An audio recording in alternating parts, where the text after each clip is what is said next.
Assalamualaikum warahmatullahi wabarakatuh. Balik lagi di channel Sekelas Pinjol, channel yang akan membahas masalah seputar aplikasi pinjaman online dan permasalahan gagal bayar. Teman-teman, kabarnya sehat selalu ya untuk kita semua. Semoga kita diberi kemudahan dan kelancaran untuk melunasi hutang-hutang kita. Amin. Oke, langsung saja ini pertanyaan klasik ya. Ini juga saya akan bahas, juga saya akan ulang-ulang lagi. Nah, ini khusus buat kalian yang baru pertama kalian gagal bayar. Itu banyak banget pertanyaan-pertanyaan atau rasa-rasa gelisah saat kalian awal-awal gagal bayar. Yaitu udah nggak bisa bayar, sudah terlilit hutang, diteror pinjol, apalagi DC-nya mengancam-ngancam hukum. Dan pertanyaan besarnya adalah, apakah yang sedang terlilit masalah pinjaman online, apakah bisa dipenjara atau bisa dipidana? Ini tergantung. Kalau kalian memalsukan data, ya, kalau kalian KTP-nya palsu, kalian emang sengaja buat ngebobol pinjaman yang legal, yang punya hukum. Kalau pihak pinjolnya itu rajin banget buat mengkasuskan seperti ini, itu bisa aja kalian dipidana. Tapi sampai saat ini, saya rasa sih kasus itu belum ada. Walaupun ada, saya nggak pernah denger, atau mungkin saya nggak tahu, ya. Jadi kalau buat kalian yang ke pemalsuan data, ke pinjaman online, ya KTP-nya dipalsuin, nomor nikah dipalsuin, buat demi ke pinjaman online, itu hati-hati aja gitu kan. Tapi kalau pinjaman yang legal, ya itu mah terserah Anda. Itu nggak apa-apa kalau menurut saya. Nah, kasusnya yang kedua adalah bagaimana kalau misalnya nggak seperti itu, Bang. Data kita real, data kita asli, ya. Data kita beneran nih, Bang. Gitu kan. Cuman masalahnya cuma nggak bisa bayar aja.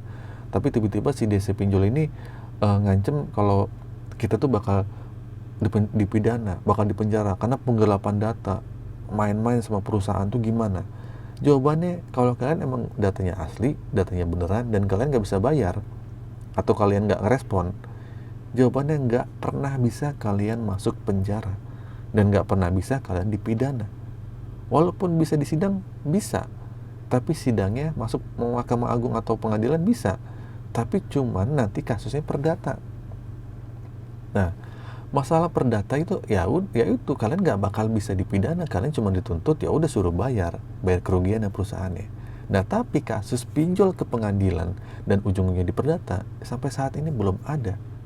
Jadi jawabannya, kalau data kalian asli dan kalian gagal bayar, itu nggak pernah bisa kalian dipenjara, apalagi kalian dipidana, tapi masuk ke ranah perdata.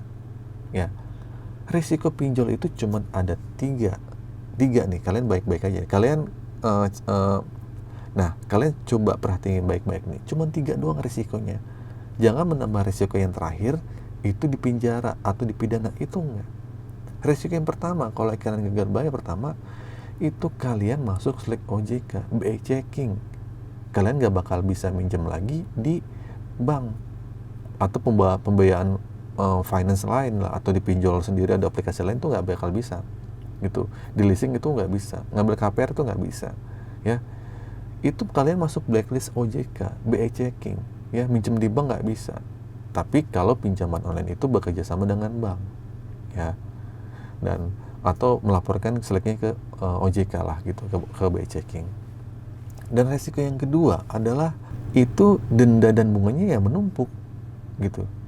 Ya iyalah, kalau kalian emang nggak bisa bayar, terus akhirnya kalian gagal bayar, ya dendanya menumpuk. Resikonya begitu, hutang kalian akan makin banyak, yang utangnya 1 juta jadi 2 juta, gitu kan. Ya itu resikonya, cuma denda dan bunganya menumpuk.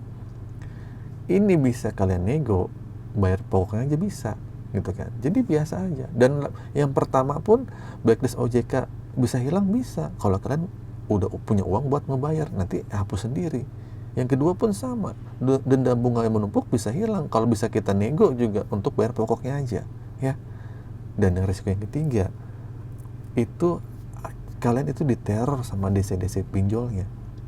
Teror dari telepon, WA, SMS, bahkan DC yang datang ke rumah, ya.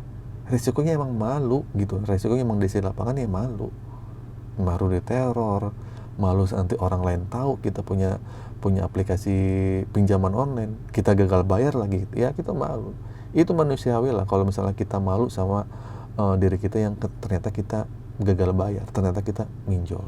Nah, risikonya cuma 3. Kalian masuk selek OJK, ya udah persetan lah masuk selek OJK. Kalau kalian punya uang ya bayar.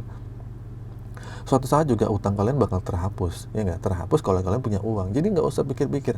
Jadikan saat kalian masuk selek OJK itu jadi pelajaran.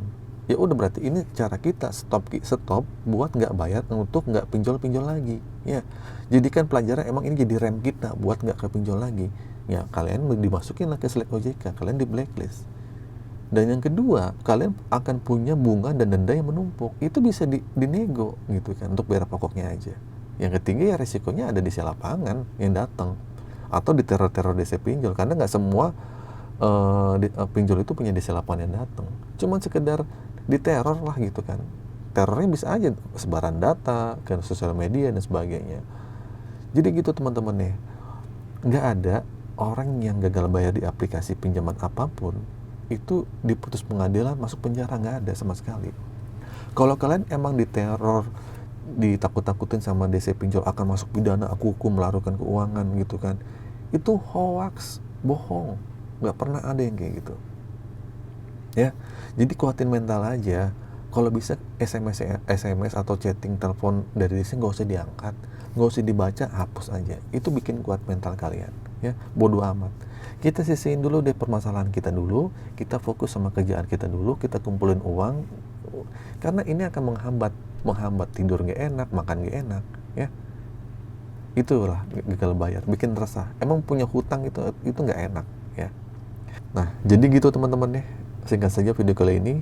Akhir kata, assalamualaikum warahmatullahi wabarakatuh.